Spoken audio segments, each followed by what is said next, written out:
Est-il bon que des gangs vivent autour d'une école? En général, non. Mais à Puerto Terrada, en Colombie, cette situation a malgré nous eu des effets positifs. L'école adventiste de Puerto Terrada éduque les enfants de la communauté depuis près de 70 ans. Au fil du temps, de nombreux gangs dangereux se sont installés dans la ville. Aujourd'hui, la municipalité compte environ 70 gangs.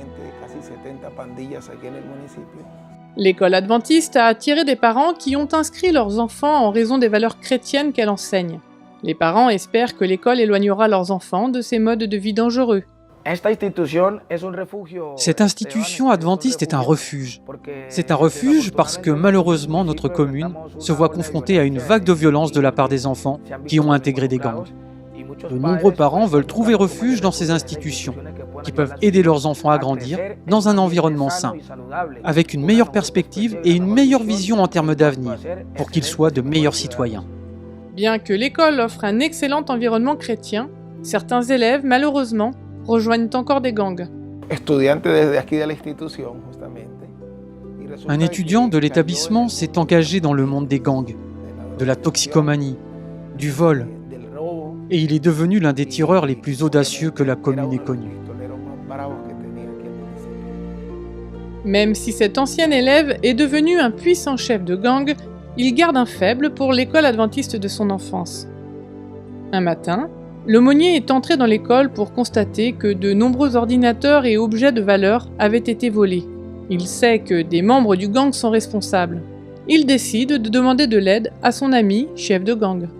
Il m'a immédiatement dit qu'il allait chercher à savoir qui avait volé ces objets. Au bout de 30 minutes, il m'appelle et me dit « Je sais qui les a volés et où ils se trouvent ». Tout le monde tremblait parce que c'était le patron. Ils ont ramené tout ce qui avait été perdu. Ils ont apporté la vidéo, les ordinateurs, les ventilateurs et ils ont immédiatement livré.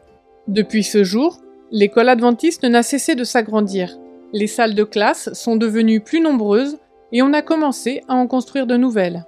Nous avons actuellement un projet de construction dans cette institution qui consiste à l'agrandir avec 3, 4 ou 5 étages dans la zone préscolaire.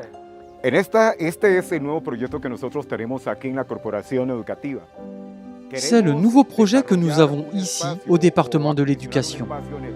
Nous souhaitons aménager des lieux dans lesquels de meilleurs services peuvent être fournis. Nous désirons mettre à disposition de nos enseignants un espace pour eux, car nous ne disposons pas d'une salle spécifique sur l'ancien site pour tenir les réunions. Nous offrirons également un complexe de loisirs pour les étudiants.